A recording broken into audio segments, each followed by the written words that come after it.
Hello everyone, start करते हैं आज की class. Work done in rotating a dipole. ठीक है, एक डाइपोल को यूनिफॉर्म इलेक्ट्रिक फील्ड में रोटेट करने के लिए कितना वर्क करना पड़ेगा। इस क्वेश्चन को इस तरीके से पूछ सकता है कि potential energy of dipole in uniform electric field, कितनी पोटेंशियल एनर्जी होगी किसी डाइपोल की किसी यूनिफॉर्म इलेक्ट्रिक फील्ड में। ठीक है, पोटेंशियल एनर्जी और वर्क डन ये दोनों चीज़ें अलग अलग है क्या? नहीं है। कारण हमने 11th फिजिक्स में पढ़ा है वर्क पावर एंड एनर्जी में कि जो वर्क होता है किसी भी ऑब्जेक्ट पे जो हम वर्क करते हैं ना, वही उसकी एनर्जी होती है। राइट? क्या किसी भी वस्तु पे किया गया कार्य उसकी ऊर्जा होती है ना? तो जो कार्य होगा वही आपकी क्या होगी? ऊर्जा होगी। तो इसमें कोई कंफ्यूजन नहीं होना चाहिए आपको कि कार्य और ऊर्जा का डेरिवेशन है, और मतलब वर्क और पावर का डेरिवेशन अलग अलग होगा क्या? नहीं, बिल्कुल सर एक जैसा ही होगा। ओके, चलिए शुरू करते हैं। हमने वही यूनिफॉर्म इलेक्ट्रिक फील्ड बना लेनी है। हाँ, ऐसी कुछ बनी थी हमने यूनिफॉर्म इलेक्ट्रिक फील्ड, फटाफट से बना लेते हैं। ठीक है, पॉजिटिव से नेगेटिव जा रही है क्या? एग्जैक्टली पॉजिटिव टू नेगेटिव जा रही है ये। ठीक है क्या? इतना ठीक है। इसमें मैंने एक डाइपोल रख दिया। ठीक है, डाइपोल की लेंथ कितनी हो गई? 2L। ठीक है, चार्जेस क्या हो जाएंगे बताइए? ये हो जाएगा आपका Q और ये -Q। ठीक है, ये एक थीटा एंगल बनाते हुए रखा हुआ है। इतना ठीक है। तो आपने यहाँ पे बताया था कि नेट फोर्स 0 हो रहा है। हाँ, याद आ रहा है, torque acting on a dipole in uniform electric field. इसके जस्ट पहले वाली क्लास हमने इस पर बात की थी। ये पॉजिटिव चार्ज है तो इसकी वजह से इस माइनस की तरफ अट्रैक्ट होगा, ये नेगेटिव चार्ज इस प्लस की तरफ अट्रैक्ट होगा। कुछ फोर्स की डायरेक्शन ऐसी हो जाएगी और एफ नेट यहाँ पर कितना हो जाएगा? 0 हो जाएगा। इतना समझ में आ रहा है कि एफ नेट 0 क्यों हुआ? ये सारी की सारी बातें हमारे पुराने वीडियो में मिल जाएगी आपको। अभी हमें समझते हैं कि कितना वर्क करना पड़ेगा अगर मैं इस थीटा एंगल पर रखे हुए इस डाइपोल को कुछ रोटेट करवाता हूँ, थोड़ा सा भी अगर मैं रोटेट करवाता हूँ तो कितना वर्क करना पड़ेगा। ठीक है, अच्छा एक और चीज, यहाँ पे एफ नेट 0 हो चुका है तो टॉर्क आ जाएगा। टॉर्क आप कैसे लिखते थे? टाउ बराबर क्या लिखते थे आप? PE sine theta. इतना ठीक है। टॉर्क ये लिखते थे आप, टाउ बराबर PE साइन थीटा। कैसे लिखते थे आप? पुराने वीडियो में देख सकते हैं। अच्छा, यहाँ पे एक चीज और है। मान लीजिए मैंने इसको θ1 एंगल पे रखा हुआ है, समझने के लिए बता रहा हूँ। ठीक है, θ1 एंगल पे रखा हुआ है। आपको डायरेक्टली कैसे करना है इसको स्टार्ट? ये जब भी डेरिवेशन इस टाइप का कुछ पूछेगा तो आप डायरेक्टली ये टाउ निकाल लेंगे, और टाउ निकालने के बाद आपको क्या करना है? θ1 से θ2 में वर्क करवाना है। छोटा छोटा वर्क करवाएंगे, उसका इंटीग्रेशन कर देंगे और पूरा वर्क हो जाएगा। बहुत सिंपल सा क्वेश्चन है। मान लीजिए, समझिए, मान लीजिए मैंने इसको θ1 एंगल पे रखा हुआ है। अब मैं इसको थोड़ा सा रोटेट करवा रहा हूँ इस तरीके से। कुछ इसकी पोजीशन ऐसे चेंज हो जाएगी। मान लीजिए ये यहाँ वाला पॉइंट कुछ यहाँ आ गया, ऐसा, ये ऐसे घूम के आ गया, ये -Q अपनी जगह, ये +Q अपनी जगह। तो ये जब पहले फील्ड के साथ θ1 एंगल बना रहा था तो अब फील्ड के साथ कुछ θ2 एंगल बना रहा है। ठीक है क्या?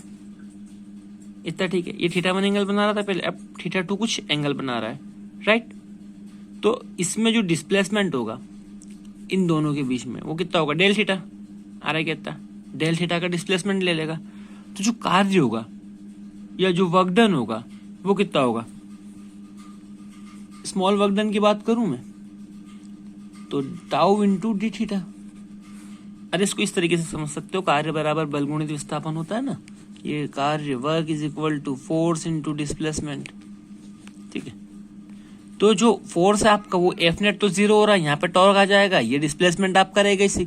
मान लिया मैंने डी थीटा एंगल तक घुमाया उसको, सिर्फ डी थीटा एंगल तक ही उसको मैंने रोटेट करवाया, तो आपका जो वर्क डन है वो कुछ इस तरीके से हो जाएगा, DW is equal to tau into d theta. ठीक है, अब मान लीजिए मैं इसको पूरा घुमाता हूँ, पूरा मीन्स θ1 से θ2 तक, तो कैसे हो जाएगा ये?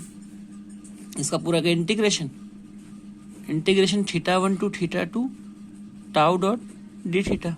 इतना ठीक है। अच्छा, टाउ की वैल्यू है मेरे पास? हाँ सर है, PE साइन थीटा।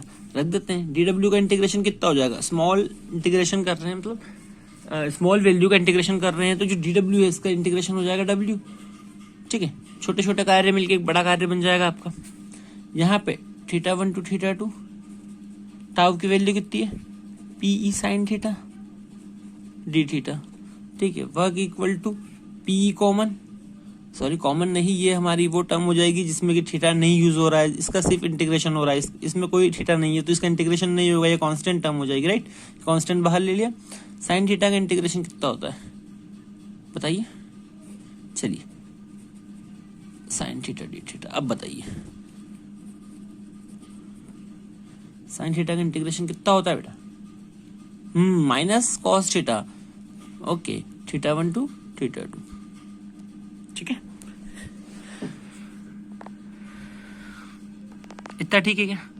चलिए हम इसको आगे बढ़ाते हैं। कार्य बराबर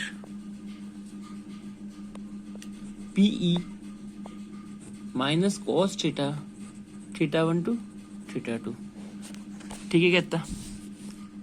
अभी आगे बढ़ाते हैं। डब्ल्यू बराबर, ये माइनस को बाहर ले लेते हैं, minus PE cos theta, theta 1 to theta 2, ठीक है, माइनस पीई, ये हो जाएगा cos theta 2 minus cos theta 1, ठीक है ना, upper limit minus lower limit, integration इसी तरीके से खोलते हैं हम, राइट।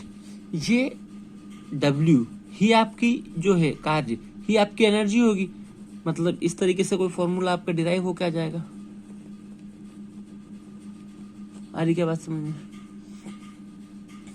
अरे आ रही क्या, ये आपका वर्क भी आ गया, एनर्जी भी आ गई,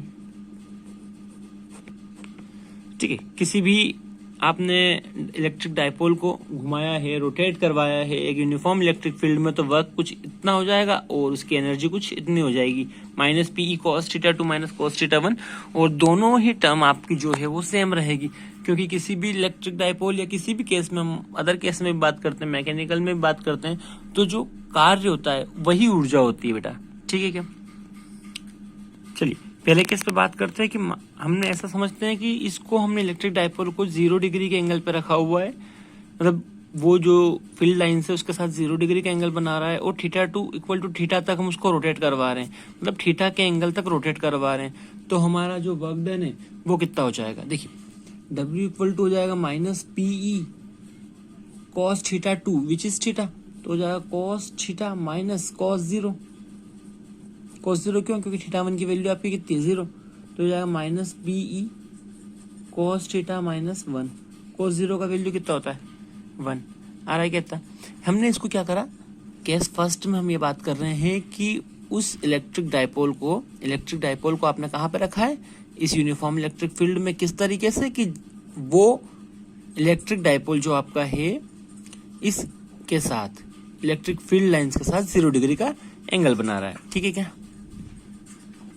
अच्छा 0 डिग्री का एंगल कैसे बना रहा है सर, तो देखो ना यार, इसकी जो डायरेक्शन है वो ऐसी होगी और फील्ड लाइन की डायरेक्शन आपकी ये वाली है ही सही, तो इन दोनों के बीच में कितना एंगल है, ये दोनों पैरेलल लाइंस है, तो दोनों के बीच में एंगल कितना होगा 0 डिग्री ऑब्वियसली।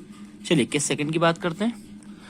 आपने इस केस में आप ऐसा कर रहे हैं कि थीटा 1 इक्वल टू 90 डिग्री ले रहे हैं, इस फील्ड लाइन और इस डायरेक्शन के बीच में कोण कितना है 90 डिग्री, ठीक है। ये माइनस क्यू और ये प्लस क्यू हो गया आपका, तो ये डायरेक्शन हो गई आपकी इलेक्ट्रिक डायपोल की -2 प्लस, और ये फील्ड लाइन की डायरेक्शन आपकी कुछ ही है, तो इन दोनों के बीच में एंगल कितना बन रहा है 90 डिग्री का, ठीक है। तो आपने पहला इनिशियल एंगल 90 डिग्री ले लिया है, और सेकंड एंगल जो थीटा 2 है वो आपने थीटा मान लिया कि थीटा तक मैं इसको घुमा रहा हूँ, तो आपका वर्क डन कितना हो जाएगा, तो वर्क इक्वल टू हो जाएगा वापस माइनस पीई, यहाँ पे कॉस थीटा 2 की वैल्यू कितनी है थीटा, माइनस कॉस थीटा 1 की वैल्यू आपकी 90, तो देखिए क्या हो जाएगा माइनस पीई कॉस थीटा और माइनस कॉस 19, अच्छा माइनस तो अपनी जगह, कॉस 90 की वैल्यू कितनी 0, माइनस पीई कॉस थीटा, ये आपका हो गया वर्क, ठीक है। ये न्यूमेरिकल्स में बहुत बार यूज करने में आपको आएगा, ठीक है। अच्छा पुरानी वीडियो में एक चीज और बताई थी, ए क्रॉस बी को मैं लिख सकता था A dot B sine theta, और ए डॉट बी को मैं लिखूंगा A dot B cos theta.